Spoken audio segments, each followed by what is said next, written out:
Hey there foodies, join me in the kitchen today to make some delicious Salara. To start our Salara, we need to proof our yeast. So here I have 1.5 cups of warm milk. Make sure your milk is warm and not too hot. To that, I will add 3 tablespoons of melted butter, 3 tablespoons of white sugar, give it a good mix, and 2 tablespoons of yeast.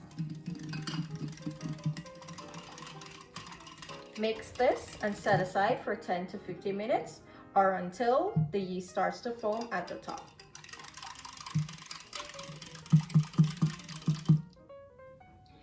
As my yeast is proofing, here I have 3 cups of all-purpose flour, and to that I will add 1/4 cup of white sugar, 1/4 teaspoon of salt, 1/2 teaspoon of freshly grated nutmeg, and 1/2 teaspoon of ground cinnamon. Give it a good mix. I will add 1/4 teaspoon of freshly grated orange zest.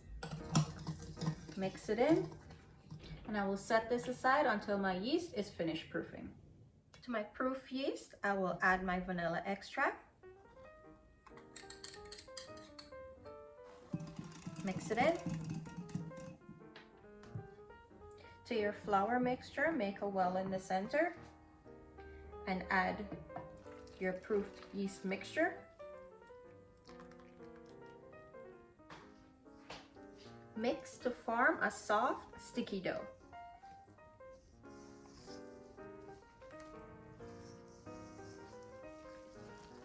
After your yeast mixture and your flour is combined, add flour for dusting and continue to mix until smooth.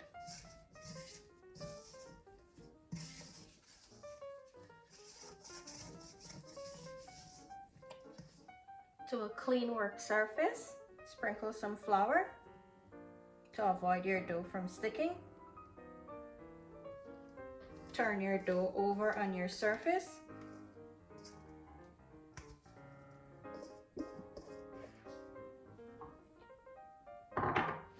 Dust your hands with some additional flour and knead until your dough is smooth. After kneading your dough to a smooth dough ball, transfer to a clean bowl, cover and allow to rest for 1 to 2 hours or until doubled in size. As my dough is resting to rise, I've added 4 cups of coconut flakes to my food processor, and I will process it until finely chopped. Now that my coconut flakes is finely chopped, let's start cooking the coconut. To a heated pan, I will go in with 2.5 tablespoons of softened butter and allow to melt. To my melted butter, I will add my chopped coconut flakes and continue to stir your coconut flakes in the butter and toast on medium heat until there are light brown specks in between the coconut flakes. Now that my coconut has been lightly toasted, as you can see, there's nice light golden brown flakes in between. I dropped my heat to low and I will add 1/2 cup of sugar, 1/2 teaspoon of ginger powder, 1/2 teaspoon of cinnamon, 1 teaspoon of freshly grated nutmeg, 1 tablespoon of vanilla extract,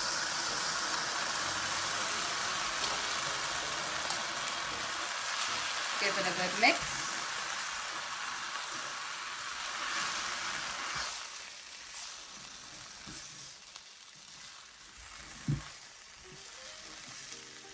Now that my spices are combined, I will add 1/2 cup of evaporated milk and 1 teaspoon of red food coloring in powder form.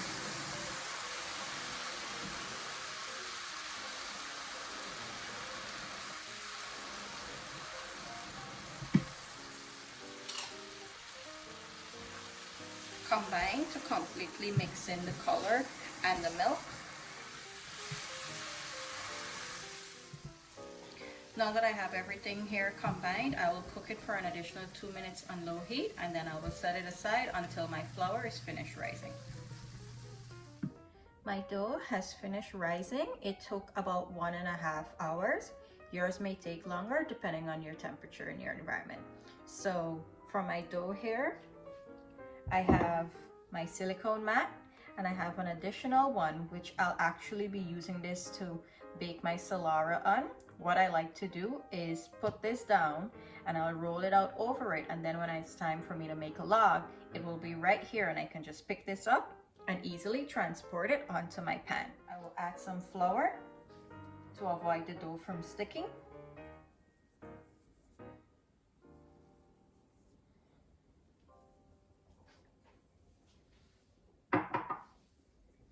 I will punch the air out of my dough and release it. And turn it over to my floured surface.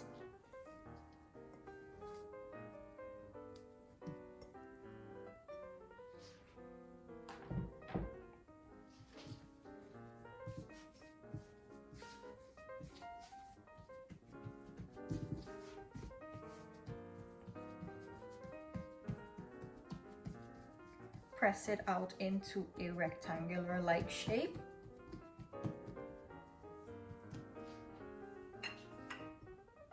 I will dust my rolling pin with a little bit of flour and proceed to roll this out into a rectangle shape.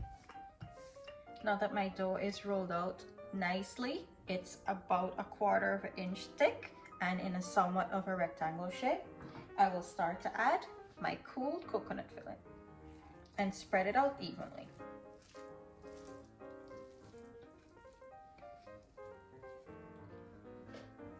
Now that I have my coconut filling all spread out, ensure to leave a little bit of space around the edge because you need extra flour to tuck in to avoid the coconut from running out. What I'm going to do is start rolling this up into a tight log.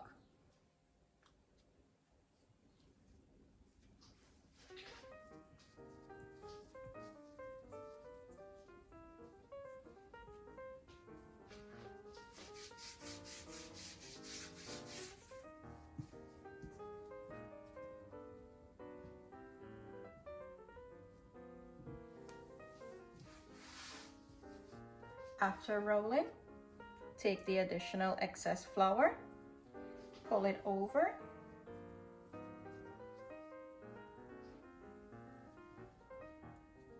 and pinch tightly to seal. Tuck your edges in.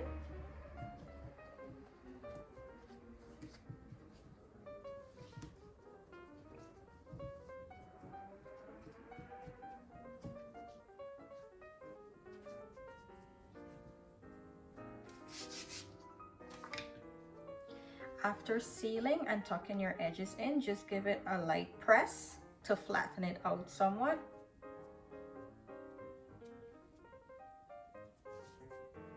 And transport to your baking pan. This is what I was talking about, the reason why I do it on an extra sheet, so I can easily pick it up and put it in my pan here.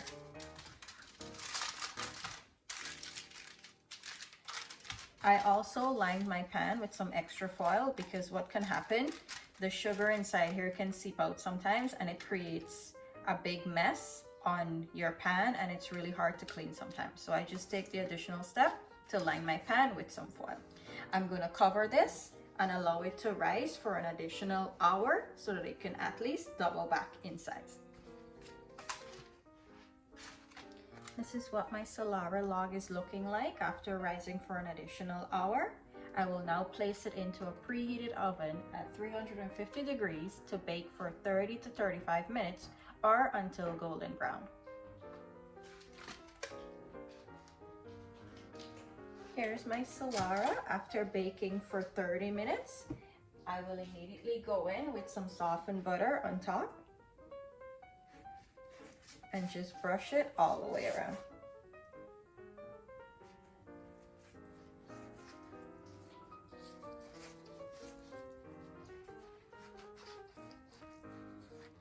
After brushing my butter, I will allow this to cool down completely, and then I'll cut into it and you'll see what it looks like on the inside. Here we have our delicious Salaras. They baked up really nicely. You can see how nice and juicy they are on the inside. They're super soft. If you listen, you can hear the juices. They baked up really good. They taste absolutely delicious. I hope you guys enjoyed today's recipe. If you like it, give it a thumbs up. Do share with family and friends. Drop a comment. And also, if you haven't yet, please subscribe to the channel for more delicious recipes. Again, thank you guys for always watching, and I'll see you on the next one. Bye.